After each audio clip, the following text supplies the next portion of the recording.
In this episode, I'm working out whether I can cope with the pressure of owning a Ferrari.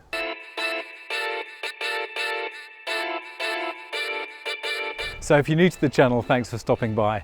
My name's Simon. I've got a back catalogue of about 150 videos featuring a Maserati Gran Turismo, an Audi R8, a Mercedes-Benz CL65 and an SL55 with a beautiful berry red interior. It'd be great to have you as a subscriber. So this is my Ferrari 360. It's a 2002 model and it's done just around 50,000 kilometers. And in this video, I'm just going to give you a quick tour around it. I'm going to do a more detailed review of the car in the future, and I'll also be comparing it to the other cars that I've owned, including the R8 and the Maserati Gran Turismo. So I have to say, I think that the Ferrari 360 is one of the most gorgeous looking cars on the road. It has such a timeless quality to it.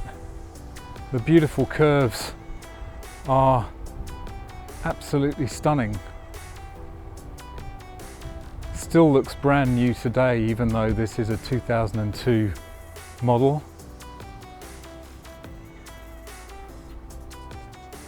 Some of the features on this car: it has the Challenge rear grille, which is this perforated black grille, lets more cooling air out of the engine bay. It also has the Challenge style wheels, which make it look a bit like a Challenge Stradale, and I believe it may have had its suspension lowered a little bit to make it even more like a Stradale. It does look pretty stunning, I have to say.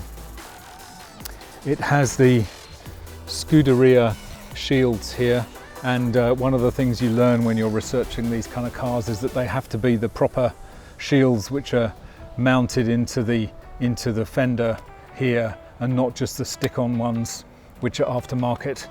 So these were a factory option. All these little things matter apparently. Just had my MGUY plates installed to make it look rather special. I love the colour of the new MGUY plates. They match the colour of the car perfectly.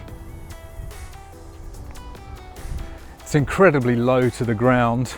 I have to say, it's very easy to scrape it on even the tiniest little bumps in the road, so you've got to be a bit careful. It has an absolutely bonkers Capristo Stage 3 exhaust, which sounds insane. I'll demonstrate that in a little while.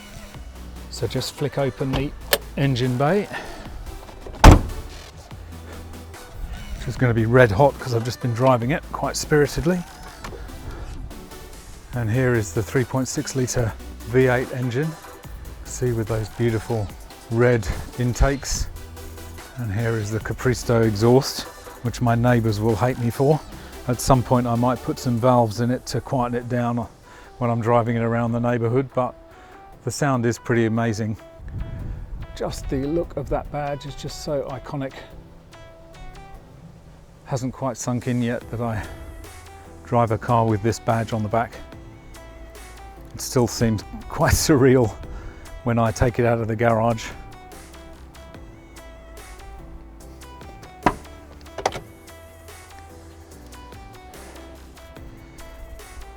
So it's actually quite a big difference from the Audi, in the sense of this is a 2002 car. It's obviously it's a lot older than the Audi, and although the materials are very high quality, it's a different proposition from the Audi, but it is still very nicely put together. It needs a bit of work just to tidy it up a little bit, but all that can be forgiven when you're driving. So just climbing in, really this is the ultimate sight in automotive life, to have that Ferrari badge in your steering wheel. As I say, it's done about just under 50,000 kilometers, fairly standard in here. It is the F1 automatic version. Purists will hold up their hands in horror and say, why didn't you get a gated manual? Well, two reasons. A gated manual was more expensive because there's a premium on those. There's far fewer of them around. And also, personally, I like the paddle shifts. Gated manual is fine for a while, but I'm very happy with the paddle shifts.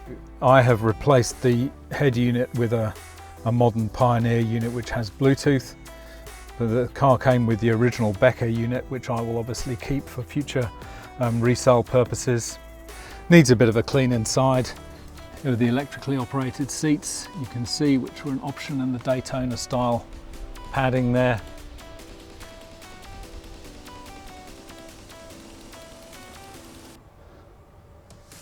Very, very nice cockpit and very decent sized front boot. Actually might be slightly larger than the R8. Got a CD changer, which was an option but which is now disconnected. You've got your toolkit there. Unfortunately it's got a few little things missing, but I might put those back. I might get those spare parts and complete it. There should be a tyre fix kit in here which I haven't got, which is pretty silly for me not to have one of those, so I will have to get one of those fixed. But yeah, decent sized boot. So really just an absolutely stunning looking car. Hope you agree. Let me know in the comments what you think. I'd be very interested to hear your views. So one of the things I've learned, even in the few weeks that I've owned this car, is just the amount of attention that it gets. It's absolutely insane. I've had people hanging out of their cars with their cell phones, just videoing it. It's crazy. I get thumbs up. I haven't had any negative comments yet, but I've had so much just general attention that there's actually quite a bit of pressure with driving a car like this, because you don't want to do anything that's going to make you look like a, because as soon as you do, then they're going to think, oh, drives a Ferrari, he's a. You can't do anything stupid on the road. You always have to be friendly, you always have to let people in. Not that I wouldn't anyway, because I would, but just when you're driving a car like this, you are suddenly massively in the spotlight. And there is a certain amount of pressure associated with that. I had a funny experience when I was driving up on the coast. There was a family in an SUV, and one of the kids in the back of the car had a model Ferrari in the back of the car. And she was holding it out of the window to show me. You know, incredibly dangerous thing to do. But she wanted to, you know, connect with a real Ferrari. So obviously, you know, you drive up alongside, give the thumbs up. It's nice, but at the same time, you know, there are some days when you do want to fly under the radar. This is not the car to drive if you want to fly under the radar. It has an enormous presence on the road, and that's also made even more apparent by the fact that this has the Capristo exhaust, and you can hear it coming before you see it coming. So it's one of the things I'm going to have to get used to driving this car, is the attention it receives, and just basically having to deal with that.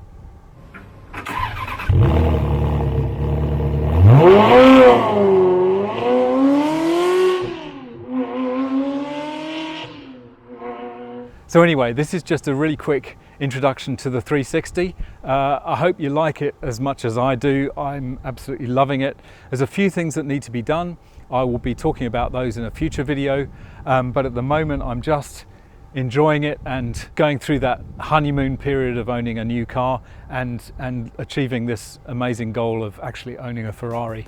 So thanks very much for watching. I hope you've enjoyed this video. Don't forget to smash that like. It'd be great to have you as a subscriber, and hit that notification bell.